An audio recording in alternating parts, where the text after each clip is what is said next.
Good evening, I'm Jeff Koinange, and this is a special edition of Jeff Koinange Live from the capital of one of Africa's most troubled nations, and yes, indeed, its youngest, Juba, South Sudan. Now, this is a nation that's barely 5 years old, but already they've gone through one civil war and an insurrection less than a month ago. Thousands killed, tens of thousands displaced. The world is asking, what went wrong with South Sudan? So we have a special with the man who holds the key to the future, the president of South Sudan, Salva Kiir Mayardit.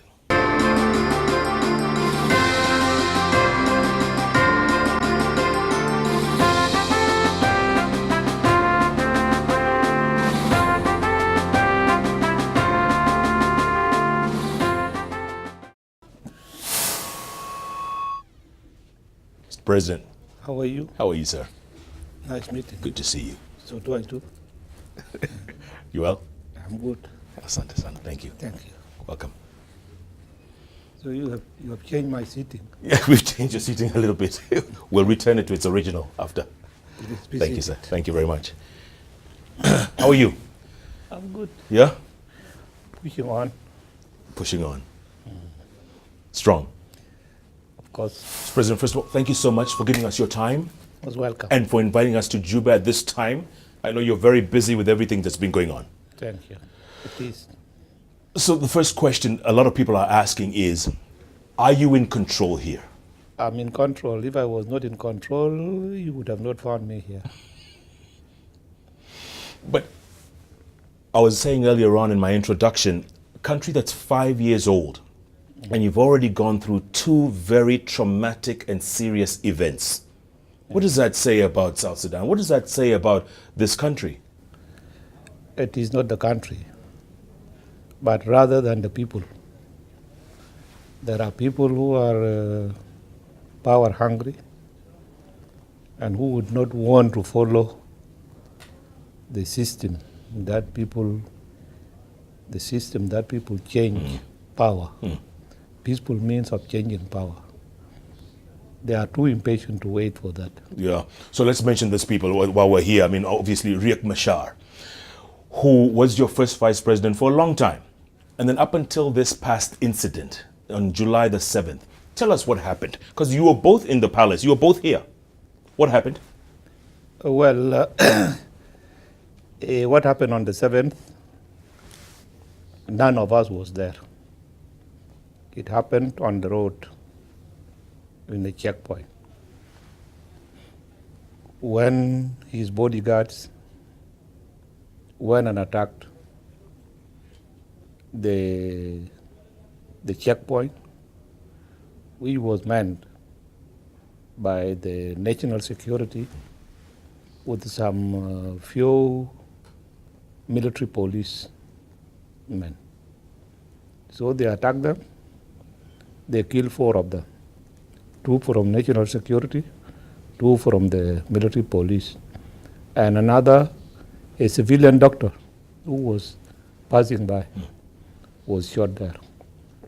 5 of them. That was in the evening of the 7th.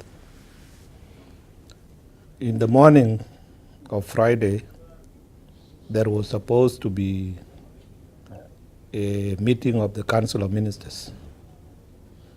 We always do it by Friday, every Friday. So that Friday, I canceled the meeting. I said, let the first vice president and the vice president come to me so that we come and see how to put down the tension of what happened last night. And at the same time, Dr. Machar has planned that while we are in the Council of Ministers, his men will come and open fire on all of us. On everybody? The heir will either survive and I will die. And if I die and he survives, then he will declare himself the president Republic of South Sudan. But that was aborted by having me cancel the Council of Ministers. So they came here, and this is where we were sitting. This room? This room. The first thing he said on the way was that he was afraid of how to pass through the checkpoints. The officer he called assured him that there is no problem. You are the first vice president, nobody will tamper with your motorcade. So he came, but on the way where the checkpoint was, he stopped and he said he wants officers from the Joint Military Council. This is a body which was brought in by the agreement. A joint command military council. It consists of his forces and our force. So these commanders came to him and they brought him. He was told that, when we reach, you will go in with your official motorcade, consisting of about 10 or 11 vehicles. But the whole bodyguards will remain outside. He said, okay. When they reached here, he entered with the close protection, and the rest were left outside. Now, while we were inside here, the forces that were left in his residence came in a convoy of 20 Toyota pickups full of soldiers and one ambulance. In that ambulance, there were also arms loaded on, and they were down. Now, outside the fence, they started to spread out, just like in a fighting formation. And the colonel who came in the ambulance was now the one directing what was to be done. So he was asking the soldiers who were already down, said, did you cock your guns? And he was speaking in Nuer language. And the nearest soldiers to him on my bodyguards were Nuer. And they were hearing whatever he was saying. So the soldiers told him that we did not cock our guns because we have no orders to do that. He started abusing them, that they were cowards and they did not follow up the orders, because when they were coming, they came with very specific orders. Now one of my bodyguards, who was caught by surprise, he said, my brothers, is this thing happening again? So he got the first bullet, shot by this colonel. He was shot, he fell. The other one who was with him shot the colonel, also dead. That was the beginning of everything. And their objective was to come in here and kill you? Yes. That's what they were going to do? Yes. Dr. Riek Machar himself was armed. He was armed? With a pistol. He was armed with a pistol. So when you heard the shooting, the commotion, what did you do, Mr. President? We were just sitting, three of us, myself, my two deputies, we were sitting. Yeah. Where you remove these chairs, Yes. just here. And you could hear the shooting. It is loud, enough to be heard anywhere. It was heard all over Juba. And then, when the fire intensified, I told them, my brothers, we are very close to the door and to the windows. Let us go in. So I let them into my office. Let us just go and sit there. Wow. We went and sat. Yeah. And it became difficult that we could continue with the meeting. So I told them, let us leave it to subside, and we will resume. Didn't anyone come in and tell you, Mr. President, we're under fire, or they're firing, or there's something going on outside? Well, we were using telephones, and so right away from the first bullets when it started, we got the information of what was happening. Yeah. And so we remained. Were you afraid, Mr. President? Were you worried? I was not. I would have not controlled anybody if I was worried. I was just sitting as I'm sitting with you. I have no gun, but I was not worried. So, okay, let's go back to your history with Dr. Machar. You never liked each other, did you? No, it is something he started in 2012. But all this time we were together. Always? And you were friends? We were comrades in arms. Okay, when did things turn around? When did things change? It was the time when he had wanted to change the leadership, that he started to speak in the media that I should now step down. Yeah. And leave somebody to complete whatever that has not been done. Right. So he left, he fled, he's in wherever, I'm sure you know where he is, in the mountains, and you have a new vice president. I don't know where he is. You sure you don't know? Is it true you have ordered an arrest warrant on him? Is it true? No. You have not? I have not. Recently? Yes. I never. So, are you looking for him? Well, he's fighting, somebody fighting you. How can you look for him? Yeah. People were saying, we have to sit down and talk. I declared a ceasefire and called him. I have issued so many appeals to him as the first vice president to come back to Juba, so that we come and continue with the implementation of the agreement which we signed. So there is no way that I could go and look for him. Yeah. So what is it now between you and him? Is it all-out war now?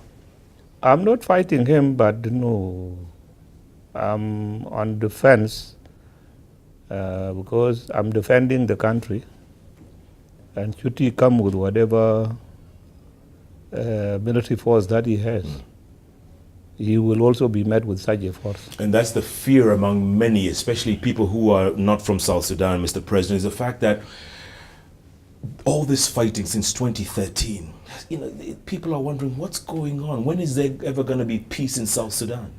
There will be peace. I'm sure there will be peace. But that is a peace where, I don't think such characters like Dr. Machar and others should not be part of it. But our people are very peaceful. Would you like to see him dead? Well, death is not really, it is too big for me to say.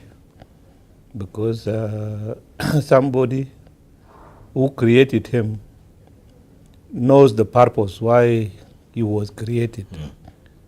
And that person is the one who knows when you will take all of us Okay, Mr. President, how do you reassure people that Juba will be safe? Because the talk out there is Juba is going to be overrun any day now.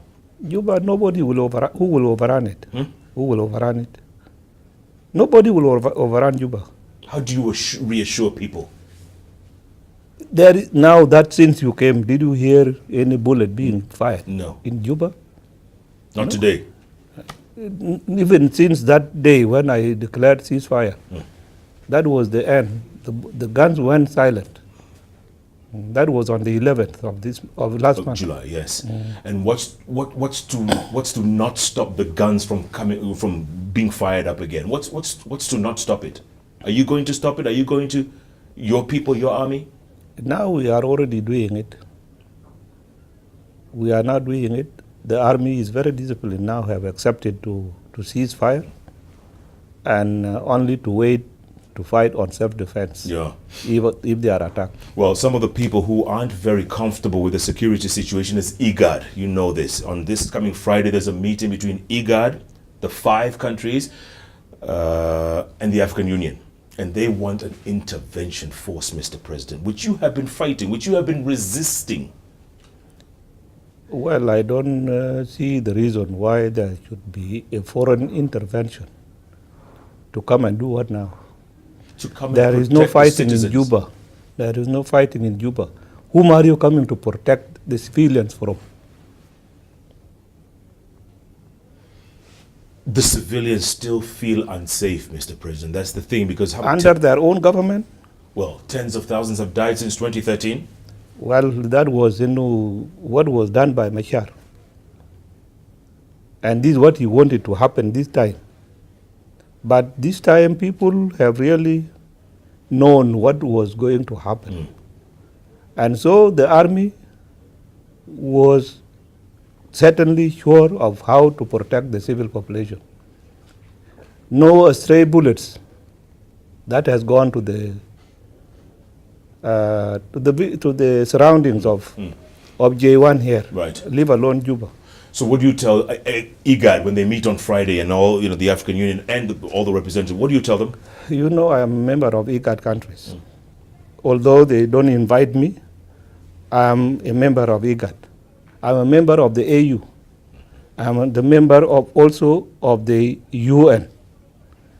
So, to come to somebody's house without his or her permission, it is a trespass. Even if I go to your own house without me informing you, you will take me as an intruder. Mr. President, you can come to my house anytime. No, not at all. Okay, but look, okay, outside of Juba, let's say some of the states around, especially in the north, where we've been hearing stories of people being mass crimes being committed, whether it's crimes against humanity or war crimes being committed. People in those villages, in those towns, they don't feel safe, Mr. President. They are safe. And if you want, for example, to bring in foreign troops, we have more than 12,000 here. UN troops, right? Or AU troops, yes. So, can they not protect the civil population in South Sudan? Because insecurity is not all over in South Sudan. There are areas that people are now talking about. Can these 12,000 and a half not secure them? So you prefer to have your own troops protect your own people? Exactly. You feel confident about that? I'm confident. And you don't want people interfering in the affairs of South Sudan? If they want foreign troops, here is the UN forces. In Juba, they are in Wau, they are in Malakal, they are in Bor, they are in Bantu. Would you want their mission objectives to be changed from peace and from peacekeeping to peace enforcing? We don't even need them. You don't need those troops? We don't need them. Mr. President, you can't do all this by yourself. You know that. No. It is the people who are coming in actually who are now confusing the people of South Sudan. Yeah. So you want to go it alone? If they want to sponsor peace, and let us talk with them to see. And that, if it is the implementation of the agreement, it cannot be done by force. We are doing it alone now. Do you feel isolated? Do you feel isolated from the rest of the world? Well, I'm not told that you are isolated. Do you feel that the world has turned its back on you? Well, whatever they are doing, it is not me to tell them that you have turned your backs. I know who have turned their backs, and I know who have not yet turned their backs. They are waiting to see what is it that we are doing. Are you disappointed in some countries? Let's say the United States, because let's face it, you were very close to George W. Bush's administration. You're very close. You visited the White House 3 times, even before you were president. In Obama's White House, which happened under, your independence happened under his watch, you haven't been invited. You only met him on the sidelines of the UN once. You disappointed? That is a great disappointment. Yeah. But what can I do? He is the president of his country, which is a superpower in the world. Even if I'm disappointed, what do you think I can do to him?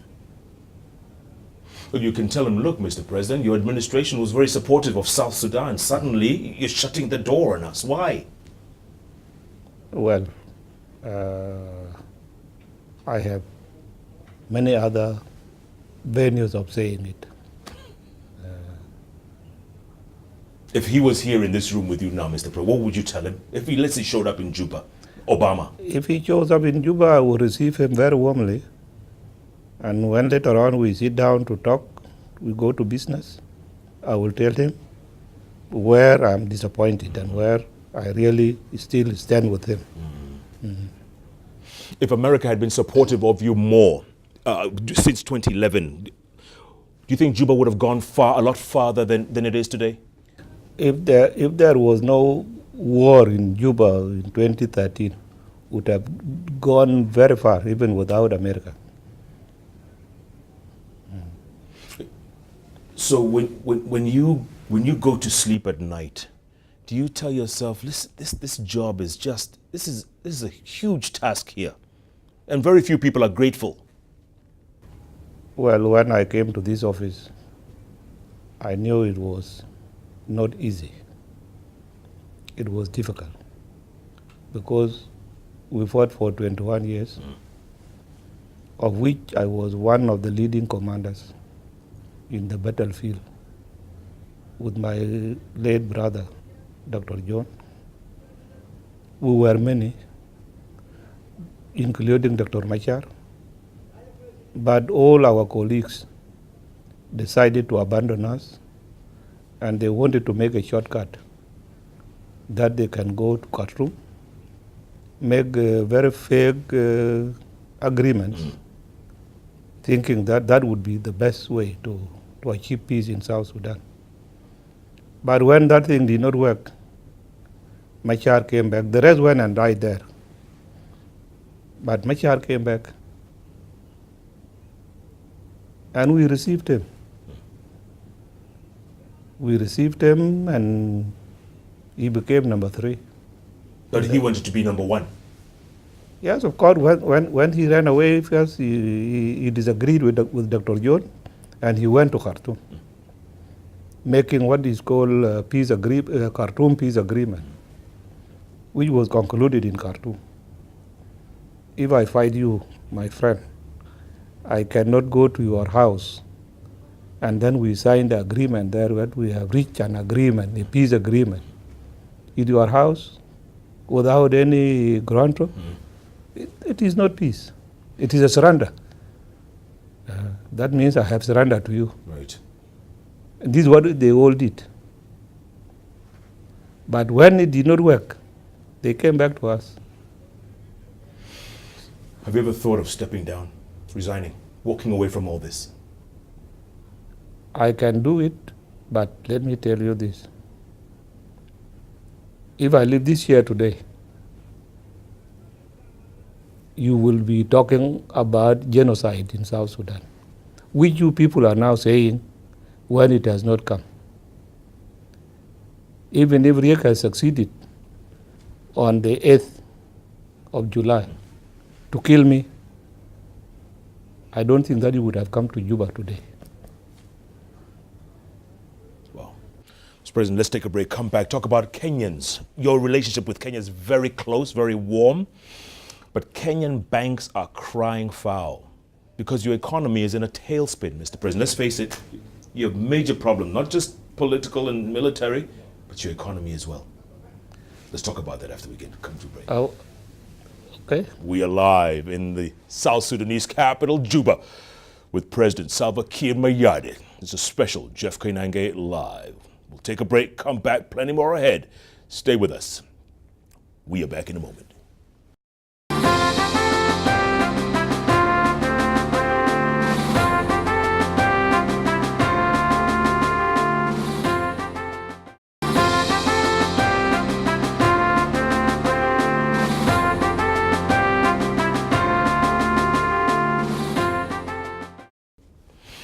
And welcome back to a special Jeff Koinange Live from Juba, the capital of Africa's youngest nation, South Sudan. Barely 5 years old, so many challenges. One man could hold the key to the future. And we are live with him in an exclusive one-on-one. South Sudan's President Salva Kiir Mayardit. So, Mr. President, as I was saying before the break, your relationship with Kenya, very close, very warm. And lots of Kenyans, maybe up to 500,000 Kenyans living and working in South Sudan. Incredible number. But a lot of them fled after July 7th. They fled because, and this is the second time in 5 years, so they're very worried about coming back, Mr. President. First of all, how do you reassure Kenyans? Come back to Juba, come back to South Sudan, your safety will be guaranteed. You know, we don't have any problem with the Kenyan people. Kenya gave us sanctuary during the war, and Kenya was the bridge to South Sudan, where something called Operation Lifeline Sudan was established, so that UN agencies were based in Kenya, and their operations were coming to South Sudan on a regular basis to save the people who were caught up in the war zone. So we did not have any problem. Our children were in Kenya. We also, the leaders, go to Kenya. We mix with them. We made so many friends among the Kenyans. So we don't have any problem with them. When peace came, before we could become independent, Kenyans, Ugandans, Ethiopians, Eritreans, many others from West Africa, from wherever they come from, they came to South Sudan. And they established businesses there. A lot of them have now fled, gone back. Yeah. The people who are going back because maybe of what happened in 2013, but not of today. One is that of the 2013 ringing in minds, and number two, the propaganda being waged against our country by the people who want South Sudan to sink further down, deep into the ocean. This is why they are running away, because they are being scared, including our own South Sudanese. They are now crossing the borders. Those who have close relatives in Uganda are crossing to Uganda.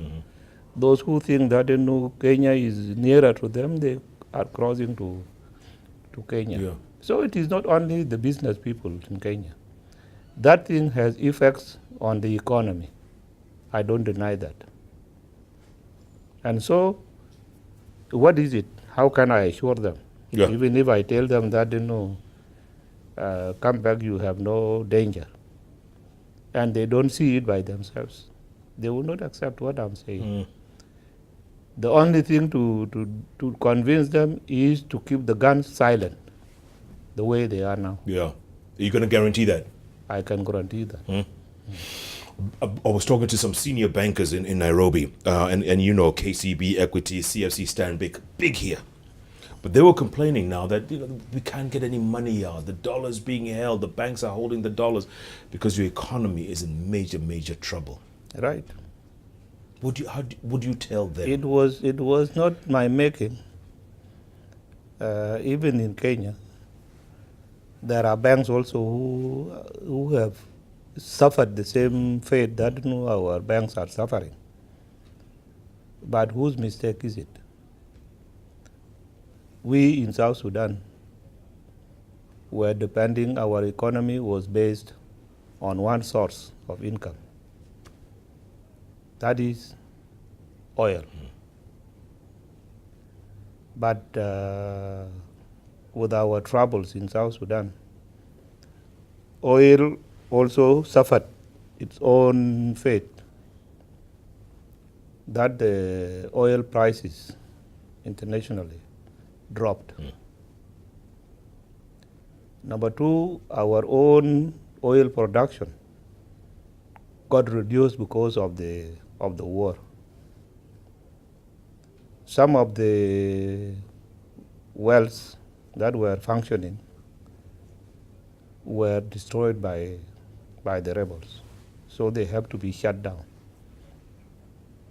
So that thing cannot make in any war situation, economy cannot grow except when you stop war and you resume the production of the oil. This is when you will come up again. Yeah, but it didn't help, Mr. President, when some of your ministers and some senior people in government were stealing money, corruption. Right. They say maybe $3 billion in the last 5 years. How? What is the source of this war now? The source of this war was that I charged the ministers to return what they have taken, or else I will go and look for the banks that they have hidden the money in, and I will take measures against them.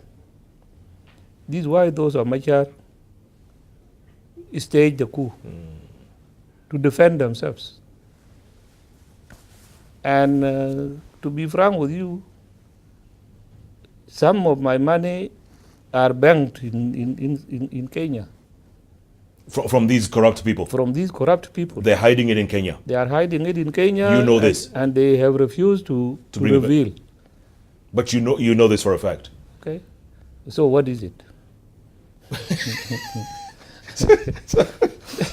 You have your hands tied behind your back, Mr. President. That's what it is. You're trying to get your money. You're trying to throw people in jail. Everyone's fighting you. I have written even to President Obama to tell him that they helped me to recover this money, because some money is hidden in the U.S. Because some of these ministers have bought apartments, they have bought very beautiful houses, villas in America. Yeah. How did they take this money there to buy? The money is there. But do you know what was told to me? Was that they always don't expose their customers unless if I know the names of the banks and the account numbers and the names of the people. This one they will now help. Yeah. And these are your same people here trying to run this young nation? These are the same people. It must disappoint you sometimes. Very much disappointing. I'm very much disappointed when I get to such answers. When people say South Sudan independence came too soon, you weren't ready for it, what do you tell them? How long did we fight? 2 decades. More than that. Fighting started in South Sudan 1955 in August. Except for the 11 years when Nemeri Yes. made an agreement with the Anyanya, so that 1972 to 1983, that was the lull that we did not fight, and resumed again 1983 all the way to 2005. So fighting has been so long in South Sudan. It looks like it's in your DNA. I don't know. Can you transition, Mr. President, after what's happened the last 5 years? Can this country transition to peace and eventual prosperity? We can. The country can. If we do it the way it has been planned, I think we can transition out of this crisis. Will you reassure the banks in Kenya who really want to do business with South Sudan? Will you reassure them that things will get better? I will. I can assure them, even now, I can assure them that just don't rush into your decisions. Things will get better. How soon do you, how much time do you give yourself, Mr. President? 3 years, 5 years, 10 years? Well, as soon as we silence the guns and peace become accepted by everybody in South Sudan, it will not take us that much time to recover. If Dr. Garang was alive today, I think he'd be very disappointed in what's happening. I don't know whether he would have handled such a situation or not. Because these things happened during his lifetime, where Riek Machar and his colleagues, those of Lamakon, staged a coup against him in 1991. And just imagine, Garang was in Torit, we were in Torit, and they were in Nasser, in eastern Upper Nile, and they said they have overthrown John Garang. Even student politics are not like that. But that was the case. So Dr. Garang, if he was alive today, he would have seen whether he would have managed to resist these coups or not. But he will be very disappointed. Yeah. Do you miss him? Do you miss him? Yes, I miss him. I miss him. There are occasions that when we were together and such a situation happens, we would be sitting, two of us, and we will then, at the end, we will come out with a solution to that problem. And now you don't have that colleague, that counterpart to. No. It's a lonely job, isn't it? Very lonely. It is the most lonely job because you lose your friends, you lose your friends, you lose your colleagues.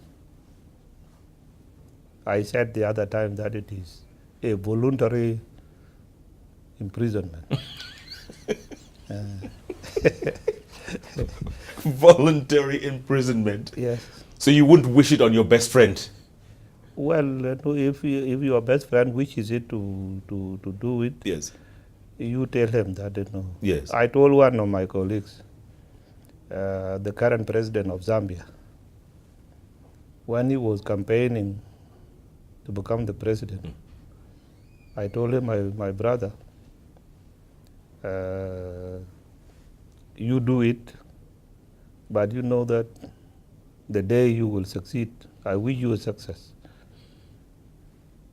But that day, you will find yourself that you have walked into a prison unknowingly.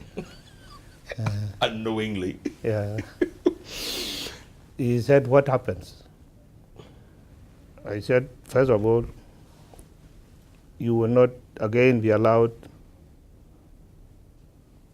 to go with everybody. There are only ministers that will come to you in the office and all that. But you will not go to social occasions. Mm-hmm. You will not even go to your best restaurants where you eat the best meal. Mm-hmm. You will not be allowed to go there. You will be forced always to eat what is brought to you, not what you want. So I counted many things to him. Now when we meet, this is the first thing he reminds me. You told me. Said you told me the other time. So it is a good job when people understand themselves, because you will work with your mind at ease. You can plan properly. You can do everything without any tension. You are not worried that some people are doing sinister plans behind you and all that. Yeah. But in a situation like South Sudan, one can be really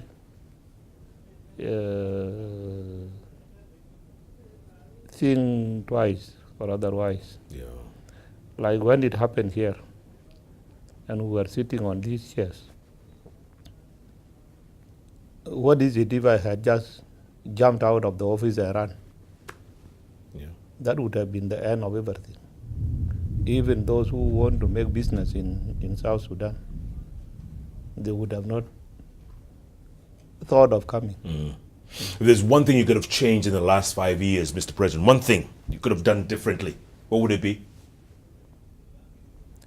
Well, development needs roads. That if you have roads, if you have connectivity by land, then you can change many things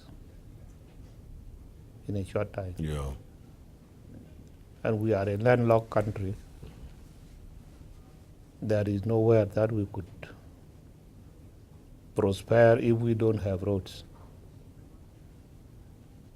This is what I had wanted to do, to link up with the Sudan, to link up with the neighboring countries, Uganda, Kenya, Ethiopia, and all that. There's still time for that, isn't there?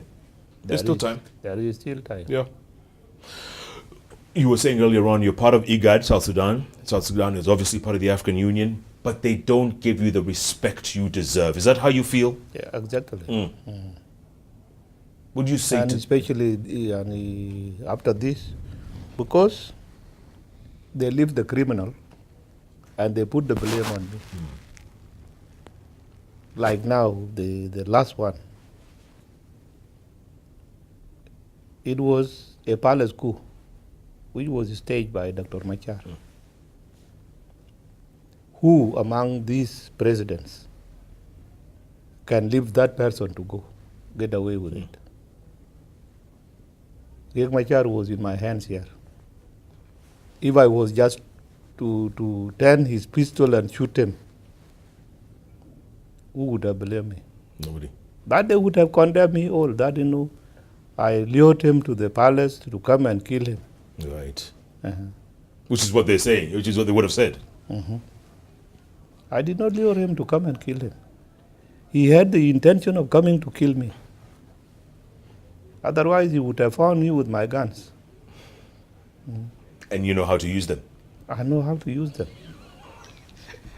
So do you feel like sometimes this job of yours, you're damned if you do and you're damned if you don't?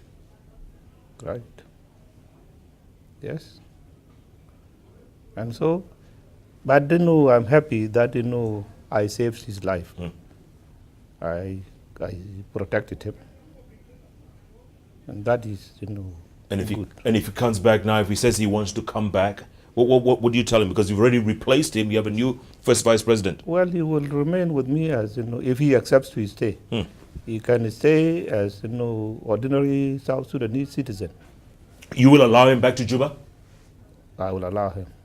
Let him stay here, retire, and I will let him come, and if the African Union and the IGAD want to protect him, because what they mean by bringing forces in is to come and protect Machar, not any civilian. You think that's what they mean? This is what they want. So I would propose that even a battalion, if it is the life of Riek Machar, which has become much more important than the lives of the people of South Sudan, then let them pick out 500 soldiers from this UNIMIS force, which is, there are Kenyans, there are Rwandans, there are Ethiopians. From these forces, let them pick one battalion of 500 men to protect Riek Machar. You will give him 500 men? As a citizen. You will give him 500 men? These are foreigners. They will not fight us.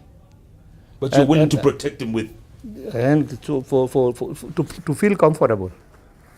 Because people think that, if I find him, I will not talk to him, I will just shoot him. But that is not my interest. I have peace in my mind. You do, huh? Even during the war, I was not known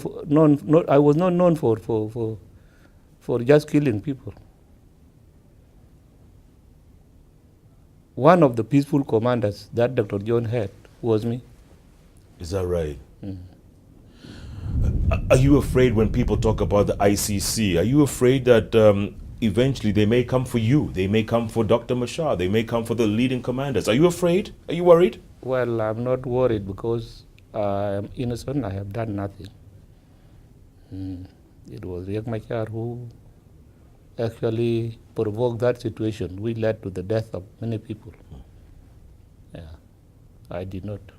Mr. President, we're going to take a break, come back, because earlier on you had told us that it is safe in Juba, and you took us around for a walk. Stay tuned for that. Jeff Koinange live from the South Sudanese capital, Juba. When we come back, earlier on, a walk around the palace with the president. You know you don't want to miss that.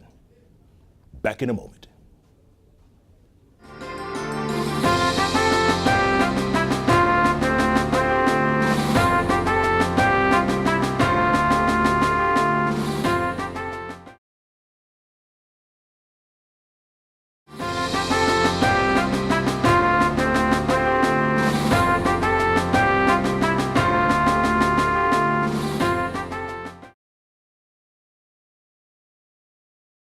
I was sitting here.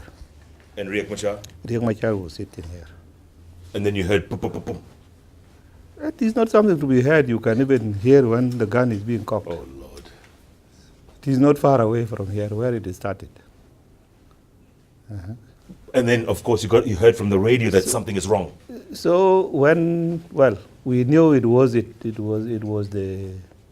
usual music. And so I told them, my brothers, let us change because we were too close to the door and the windows behind us. So let us change. So you walked in? I led them this way. Were your bodyguards panicking at this point? Were they? Not at all. No? No. People don't panic here? They were just out. We came in here. This is my secretary. We came in here. And you felt this was safer? I told them this is safe. Safer. I sat here. Riek decided to sit here because he was supposed to sit there. But he broke the protocol. He sat here and James Wani sat there. Some of his ministers who came in with him sat on on that, and some sat on this way. So we remained inside here, and we were supposed to address I was supposed to talk to the press because it was, our 5th anniversary. That's right. Yes. So I wanted to address the nation through the press. So all the house media were here. Now when shooting broke out, we did not know where they have gone to. Some were panicking outside, and then they all rushed to the press room. And I said, let us go and address the press. The press. When I came out, Yes. I almost stepped on this stage. Somebody was here lying down here. Oh, okay. From the press. Right. So we came here. And they were all over the floor. They laid on the floor. They turned the chairs to be on them. I was standing here. Yeah. Riek Machar was standing to my right. James Wani was standing there.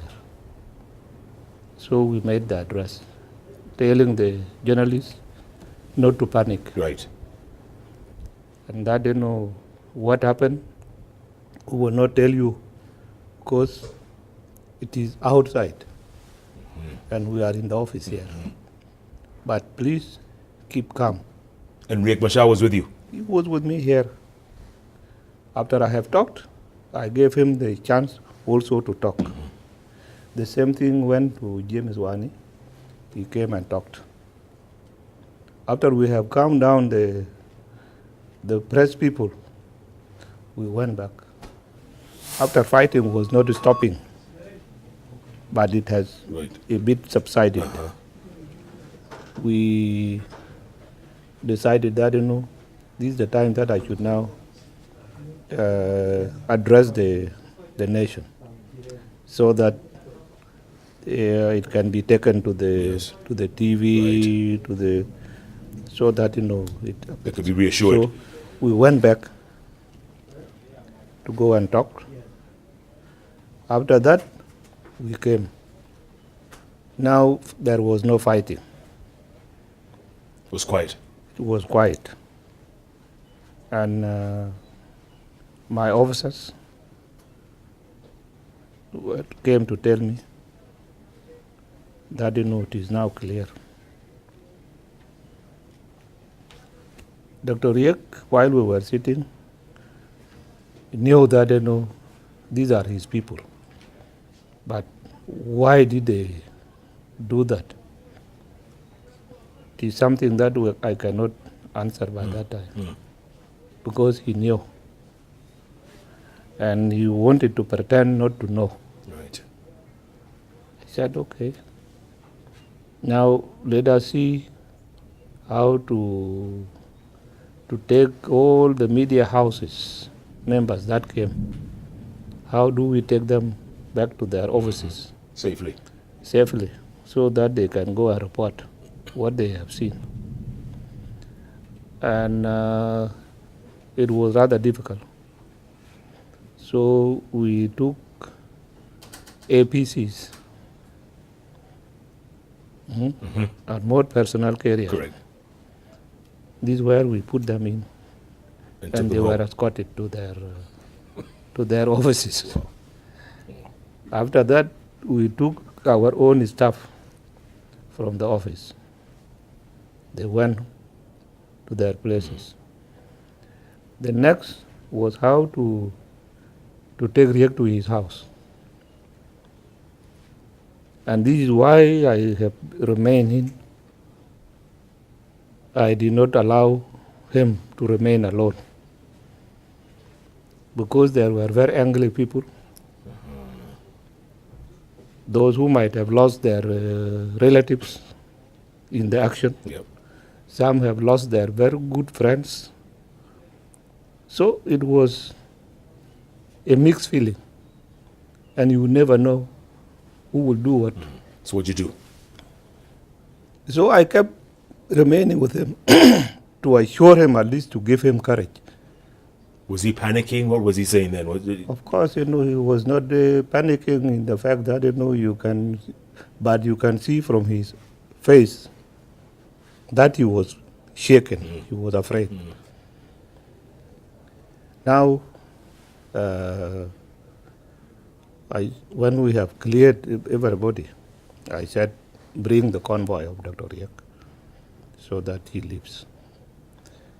Now it was difficult to find a car.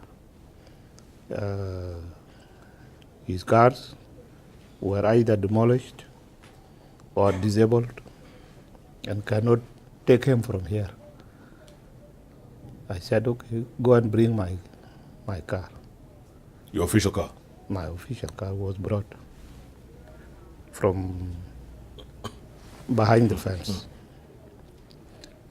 It was brought in, and this is the car Dr. Riek has to live with. You put him in your car? I took him from here. So you brought him here? The car was parked here. Right. One of the men here shoots at him, will hit me first. You were covering him? Covering him, and I was the one who opened the door of the car. And let him in? And let him in. So, that is how it happened. Do you ever fear for your life, Mr. President? Are you ever afraid? We can walk a little. Is it raining still? Do you ever? Look, it's okay. Do you ever fear for your life? Are you ever afraid? I know you have bodyguards all over and very loyal men, but I'm a human being. Right. And I can be afraid. Does anything bother you? Do you ever get? As I told you, I'm a human being. Yes. There are instances that you can forget your own self. Of course. And address the situation that you are in. Yes. And there are instances that you would want to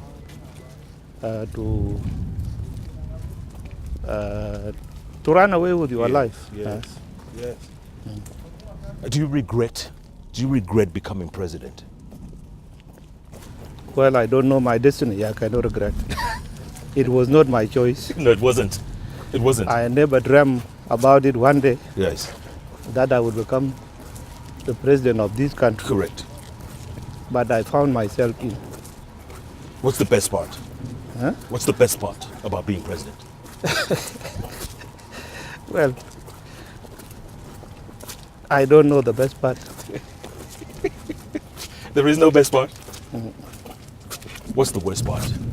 Betrayal. Just betrayal. Just like what happened. Yes. If you had a wish list, Mr. President, to your African leaders, colleagues, about how they should treat this young nation, what would you tell them? How should they treat you? What should they do to help this country get back on its feet? When your child learns how to walk, you always support that child. Yeah. Until when the child walks, you begin teaching that child of the dangers. If he runs, he may fall. If he does what, this thing may happen. Yes. And so, that is it. And you if I talk to my colleagues in Africa, yes, I will tell them this is your younger nation, and cannot be strong without your support. Yes. So I would ask their support. Yeah. And would you still tell them South Sudan needs Salva Kiir Mayardit? It still needs. For now, yes, it needs me. Because, I'm sure if I'm not here, as I told you before, there will be a disaster. Yeah. And you're certain of that, huh? You're positive that. I'm very positive about that. That would be genocide, it would be all-out war, it'd be civil war, it'd be chaos. And this is what I am warning people about. Because when they come in with the foreign forces, it will, those foreign troops may actually be the source of civil war. Yes. Yes. Because there are people who are planning for that to happen. That's what they would want to see. Yeah. And what would that benefit? It will benefit them because they will come in. UN went to Congo 1961. It is still there now. Correct. Eh? Correct. 19,000 plus troops. And they are only concentrating on extracting the wealth of that country, taking it, and their soldiers get the huge pay. Correct. And by that huge payment, they have so many things to do. You know, they are always being accused of. Now, you can see. This is what they're firing, Yeah, huh? the bullets. The bullets. And then the gate, even this side.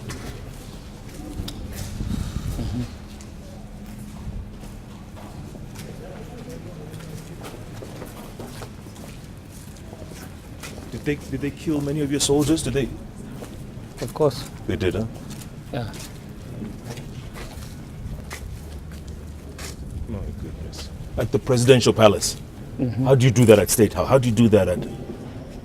Huh? How do they fire? How do they? Well, they wanted who are behind this gate so that they kill them. And that's why. And with the response from the presidential guard, Yes. that's it. That's how they responded, huh? My goodness. And if there was anybody here, Yes. did not survive. No, they're gone. And that's what I was asking you earlier on. Don't you get worried? Don't you?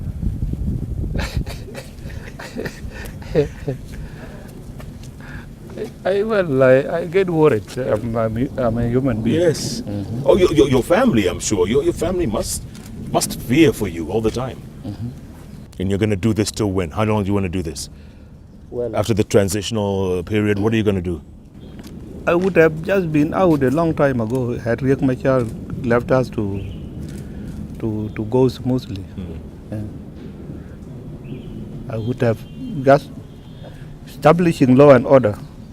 I would have just stepped down. Say I want to tell the African leaders and the leaders of the world at large that rushing into the decisions that they are now about to take does not save South Sudan. If you talk about sanctions, you talk about the arms embargo, you talk about all these things will not help South Sudan. Because when you embargo the country not to buy any single bullet or a gun, then you are giving the upper hand to the spoilers. Those who are outlaws can get guns from wherever they get them from, and they come into the country with it. That's right. And your hands are tied that you don't bring any gun. Yeah. So I should tell them that you investigate into this thing first. Come and see by yourselves. Is there war or is there no war? Number two, are they actually for the defense of Riek Machar or for the people of South Sudan? I have to ask you this, just for the record, Mr. President. I've been wanting to ask you this for many years. That hat, does it leave your head? It leaves my head. Why not? When do you take it off? When even I'm sitting with the people, I take it off. I've never seen it leave your head. No. You might have not seen me at the right time. Because once, we sit in the meeting, even in the Council of Ministers. Yes. Yeah. You take it off? I take it off. Okay. I sit. And at night? Of course, nobody can sleep with the head on his head. Now, are we going? Yes, sir. Thank you. No doubt, some incredible insights, and yes, scenes you don't get to see every day. A walk around a palace with a president. You can only get that kind of stuff right here on JKL, only on Kenya's television network, KTN. Tomorrow night, if it's Thursday, it's all about inspiration. Farah Hussein Malim, Deputy Governor of Mandera. You need to hear his story. It will no doubt inspire you. Thanks so much for watching this special Jeff Koinange live from Juba, the capital of Africa's youngest nation. Good night, good luck, God bless.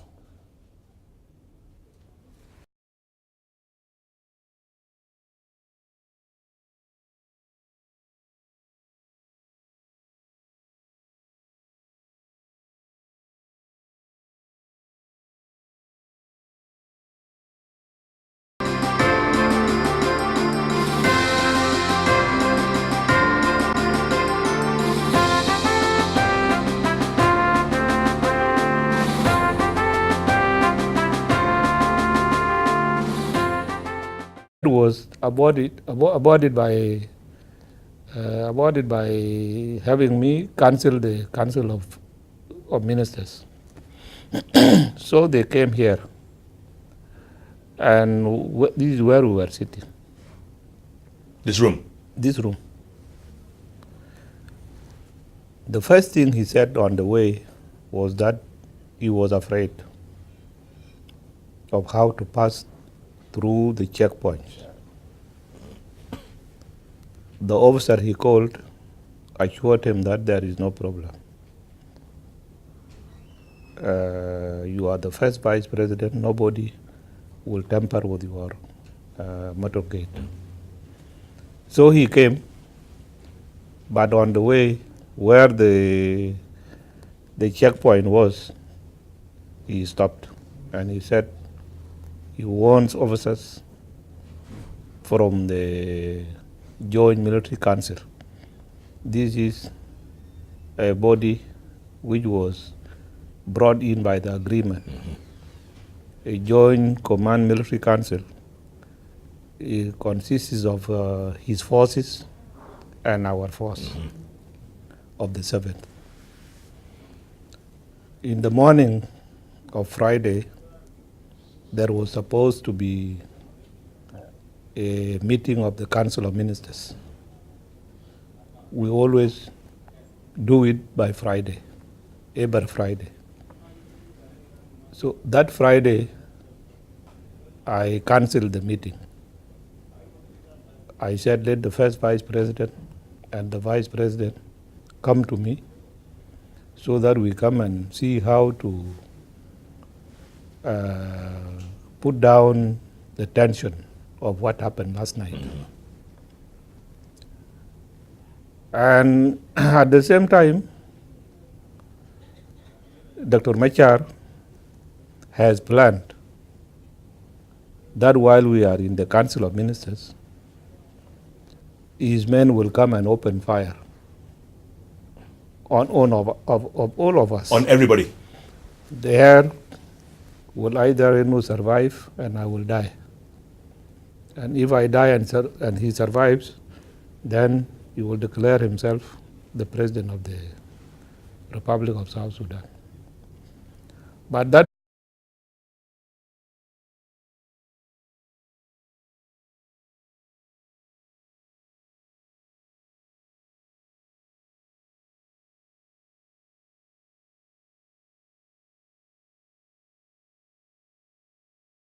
Good evening, I'm Jeff Koinange, and this is a special edition of Jeff Koinange Live from the capital of one of Africa's most troubled nations, and yes, indeed, its youngest, Juba, South Sudan.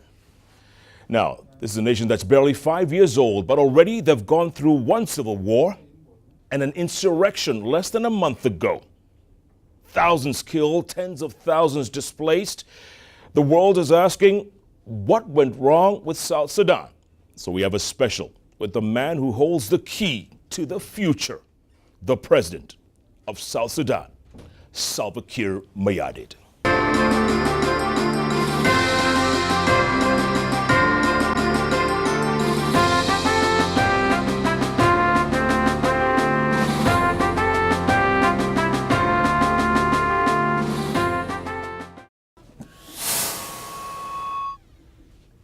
President, How are you? how are you, sir?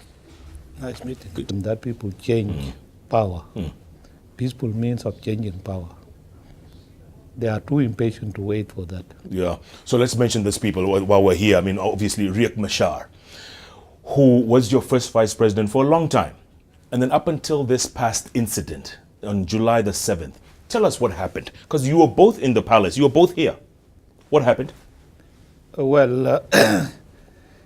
What happened on the 7th, none of us was there. It happened on the road in the checkpoint. When his bodyguards went and attacked the checkpoint, which was manned by the national security with some few military police men. So they attacked them. They killed 4 of them. 2 from national security, 2 from the military police, and another, a civilian doctor who was passing by, was shot there. 5 of them. That was in the evening. To see you. So do I too. You well? I'm good. Asante. Thank you. Thank you. Welcome. So you have changed my seating. Yeah, we've changed your seating a little bit. We'll return it to its original after. Thank you, sir. Thank you very much. How are you? I'm good. Yeah? Pushing on. Pushing on. Strong. Of course. President, first of all, thank you so much for giving us your time Most welcome. and for inviting us to Juba at this time. I know you're very busy with everything that's been going on. Thank you. It is. So the first question a lot of people are asking is, are you in control here? I'm in control. If I was not in control, you would have not found me here. But I was saying earlier on in my introduction, a country that's 5 years old, and you've already gone through 2 very traumatic and serious events. What does that say about South Sudan? What does that say about this country? It is not the country, but rather than the people. There are people who are power hungry and who would not want to follow the system. The system